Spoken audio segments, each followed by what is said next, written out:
We're surrounded by technology every single day. But have you ever really stopped to think about what's happening under the hood?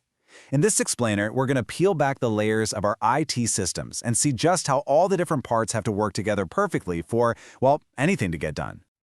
Okay, picture this. You're on a super important video call when suddenly, bam, frozen screen. Or maybe you're just trying to load an app and you get that little spinning wheel of doom that never seems to go away.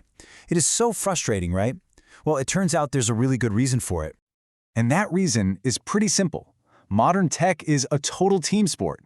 It's not just one thing. All the different pieces, the physical device in your hands, the apps you're running, the internet connection, they all have to work together in perfect sync.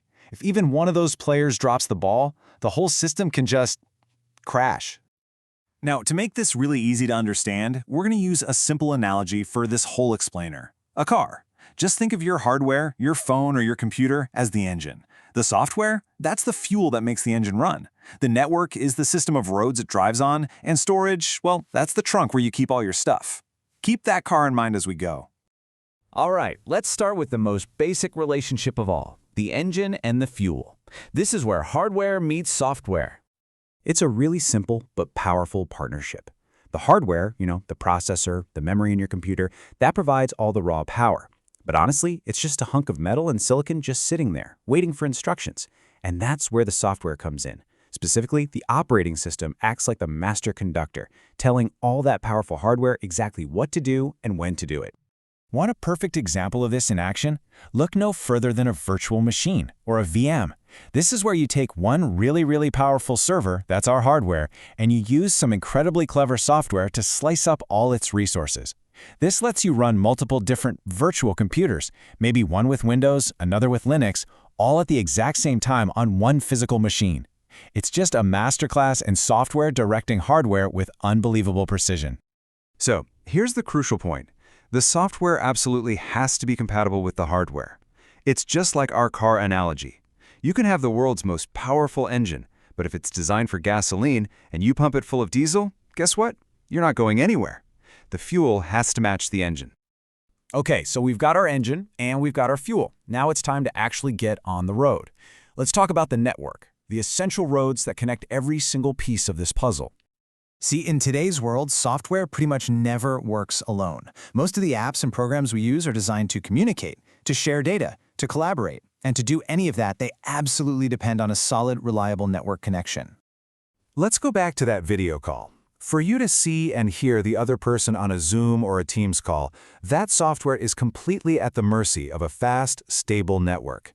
If you have a choppy connection or a weak Wi-Fi signal, it directly tanks the software's performance. And that's when you get that dreaded, horrible frozen screen. And you know what? This total reliance on the network also completely changes how we think about storage. Remember the trunk of our car? Well, with the rise of the cloud, that trunk isn't always physically in the car anymore. We now get to our data almost entirely through the network. Just think about services we all use, like Google Drive, iCloud, or Dropbox. Your files aren't just sitting on your one computer anymore. They're stored on some server, who knows where in the world.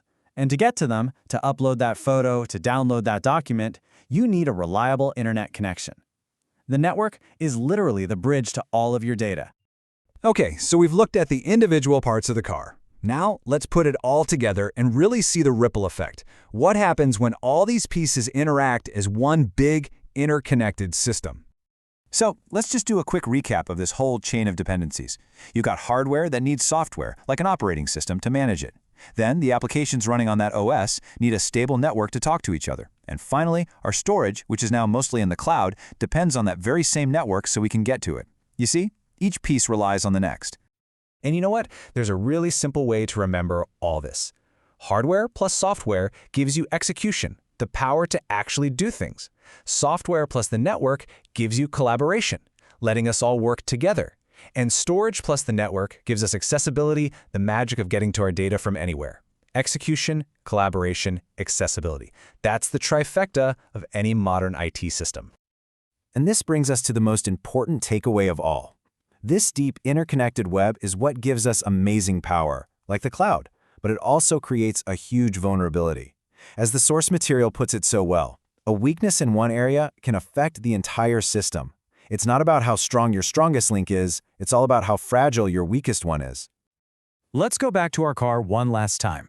You can have the best engine in the world, the most high-tech fuel, a perfect GPS system showing you the way, but if you get one single flat tire, a failure in just one small part, the whole car, the whole system, grinds to a halt. You're not going anywhere. So I'll leave you with this final thought. As you go about your day, using your phone, your laptop, all your different apps, start thinking about this interconnected system. What do you think is the weakest link in the technology that you rely on every single day?